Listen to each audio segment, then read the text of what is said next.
കേട്ടോ. അവിടെ ഒരുപാട് സ്ലോ ആക്കില്ല, അപ്പോൾ ദേഷ്യം വരുവാണ്. നമ്മുടെ വണ്ടിയും കിട്ടും. ഈ ആനയ്ക്ക് നമ്മളെ സെല്യൂട്ട് അടിക്കുന്ന വീഡിയോ നമ്മൾ നേർക്കരുത്, നമ്മൾ നേർക്കരുത്.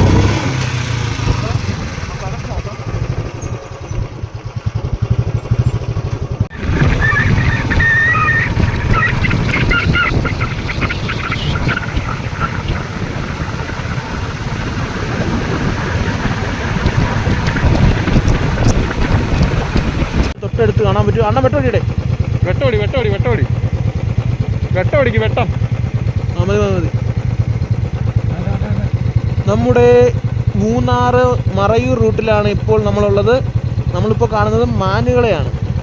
ഈ വേലി കെട്ടിയൊക്കെ ഇങ്ങോട്ട് റോഡിലോട്ട് ചാടാതിരിക്കാൻ വേണ്ടി ഇഷ്ടം പോലെ മാനുകൾ. രാത്രി ഇതുവരെയുള്ള യാത്ര വളരെ മനോഹരമാണ്. പക്ഷേ അതുപോലെ തന്നെ അപകടം നിറഞ്ഞതുമാണ്. നമ്മളൊരു 30-20 സ്പീഡിലേ പോകാവൂ. ചില ഭാഗത്ത് വേലികളില്ലാത്തത് കൊണ്ട് മൃഗങ്ങൾ റോഡിലോട്ട് ക്രോസ് ചെയ്യുന്നുണ്ട്. കാരണം തൊട്ട് മുമ്പിലൊരു വളവിൽ ഞങ്ങൾ ആനയെ കണ്ടായിരുന്നു. പിന്നെ അതേപോലെ തന്നെ റോഡിന് വീതി കുറവാണ്. മറ്റൊരു വാഹനം പെട്ടെന്ന് കയറി വന്ന വീതി ഇല്ല. റോഡിന് വെളിയിൽ പോയാൽ റോഡ് എഡ്ജിന് സൈഡിൽ കുഴിയാണ്. അത് വലിയൊരു അപകടമാണ്. കാറൊക്കെ പോകുന്ന അടി തട്ടും. എന്തായാലും മനോഹരമായൊരു യാത്രയാണ്. രാത്രി ഒരു പ്രത്യേക വൈബാണ്, നല്ല തണുപ്പാണ്, അതേപോലെ തന്നെ കാറ്റുമുണ്ട്. പിന്നെ ഇഷ്ടംപോലെ വാഹനങ്ങൾ ഇതുവരെ പോകുന്നുണ്ട്. അതുകൊണ്ട് നമുക്കൊരു ധൈര്യമാണ്. മഞ്ഞിലൂടെയുള്ളൊരു അടിപൊളി യാത്രയാണ് ഇപ്പോൾ നമ്മൾ ചെയ്തുകൊണ്ടിരിക്കുന്നത്. കനത്ത മഞ്ഞ് നമുക്ക് വീഡിയോക്കകത്ത് എല്ലാം കാണാൻ പറ്റും, പക്ഷേ നേരിട്ടൊന്നും കാണാൻ പറ്റത്തില്ല. വീഡിയോ കണ്ടിട്ടാണ് ഞങ്ങൾ പോകുന്നത്. പിന്നെ സൈഡിലത്തെ റിഫ്ലക്ടർ നമുക്ക് അടിപൊളിയായിട്ട് തെളിഞ്ഞ് കാണാൻ പറ്റും. മൂന്നാർ മറയൂർ യാത്രയിലെ മനോഹര കാഴ്ചകളാണ്. നല്ല കട്ട മഞ്ഞാണ്. ബൈക്കിൽ പോകുന്നത് പ്രത്യേക ഒരു ഫീലാണ് കേട്ടോ.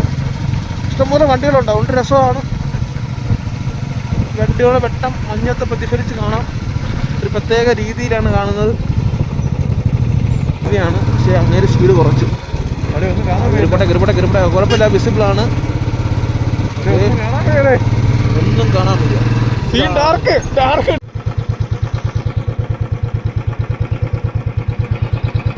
കാണുന്നുണ്ടോ? റോഡ് മൊത്തം ബ്ലോക്ക് ആക്കിയില്ലേ?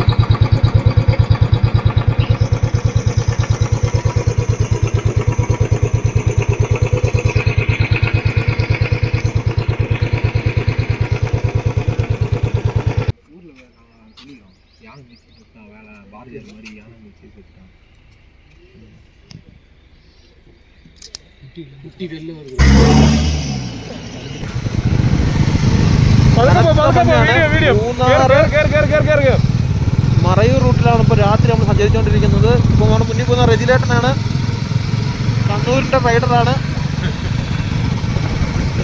റോഡ് ഫുള്ള് മഞ്ഞ. അപ്പോൾ നമ്മൾ അതനുസരിച്ച് പതുക്കെയാണ് പോകുന്നത്. നല്ല രസമാണ്. എതിരെ വണ്ടിയൊക്കെ വരുമ്പോഴത്തേക്ക് ആ ഒരു വെട്ടം മഞ്ഞത്ത് പ്രതിഫലിച്ച് കാണുന്നത് തന്നെ ഒരു പ്രത്യേക വൈബിലാണ്. കണ്ടോ മഞ്ഞ വെട്ടമുള്ളവർക്ക് അടിപൊളി കേട്ടോ. അതാകുമ്പം